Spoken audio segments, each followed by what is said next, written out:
Ladies and gentlemen, world knowledge has finally been attained, and it came to us all at once after being preceded by a slight fever and some temporary indigestion. At 3:47 p.m. 2.5 weeks ago, we suddenly knew everything, all of us. Do you remember? Of course you do. But what about the people whose job it was to know things for us and find out even more things when needed? Join us now for a Wits special investigation. We're in Cambridge, Massachusetts, home of Harvard University. And since this is public radio, here's some ambient noise to establish a sense of place. Rumble of cars, rumble of cars. Street sounds. A bunch of voices, talking voices. That lecture was wicked smart. Get your Harvard Crimson right here. I just solved the world's hardest math problem, even though I'm a janitor. Fish chowder here, organic free trade fish chowder. Since the great all-knowledge descended, conversation has been livelier and public confidence has soared here, with everyone excited about the possibilities for a world where finally nothing is unknown. Sure, a few things have changed for the worse. A simple barroom game of trivia, for instance, is now unwinnable. But all in all, the mood is optimistic. Hey, mister. Psst. Except for a group lurking on the outskirts, in the shadows, in a dark, dank alley. Psst, buddy, over here. Oh, here's one of them now. Hey, you wanna know something? Because I know things. I know a lot of things. I can teach them to you, or find out more things and get back to you. Well, thanks, sir, but we all know everything now. Who's that? Does someone want to know something? I think he does. I think he really does. Oh, I see you have a little group hanging around your dumpster here in this dark, dank alley. Well, it's dark, but it's not dank. It's pleasantly dry.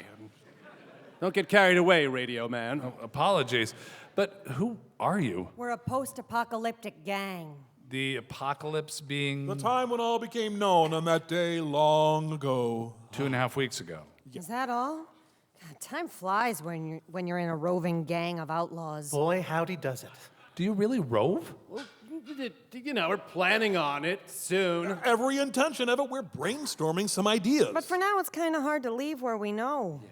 See, we used to work over there, in that place. Harvard? Don't say the name of the accursed place.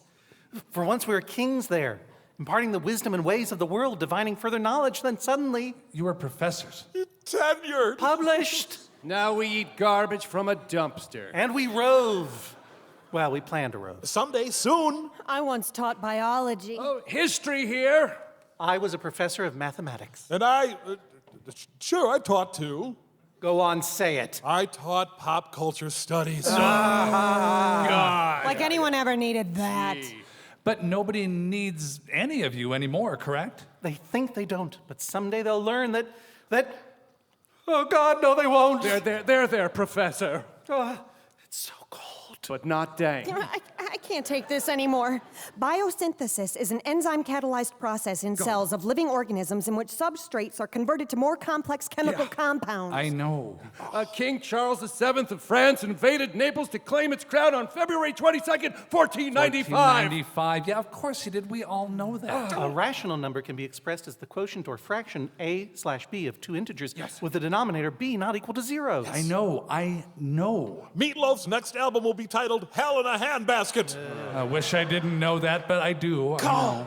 Hey, I have an idea. Can we just hit you on the head with something and maybe jar some of your knowledge out so we can reteach you? Yes, please. Have mercy. Yeah. I have a 2x4 right here. Now, if you just lower your head so I can bonk it, it would I don't know. Now, good people.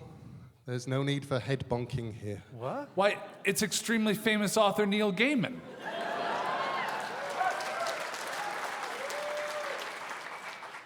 The very same, yes. Hey, Gaiman, what were you doing behind our dumpster? Yeah. Writing my next book. A dumpster is a smashing source of ideas, and sometimes sandwiches.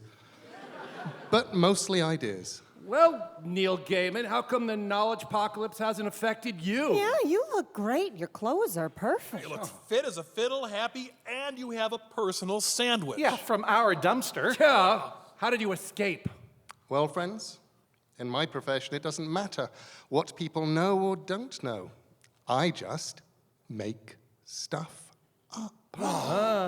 And when they know that, I make more stuff up. That's brilliant. Why didn't we think of that? What a glorious racket! Oh, but can we follow you and learn how to lie for money? Why, of course you can, but just be good fellows and stay downwind, won't you? Bye, Radio Man. Ladies and gentlemen, the roving pack of professors, now led by Mr. Neil Gaiman. From a respectable distance. Yeah, I don't blame you.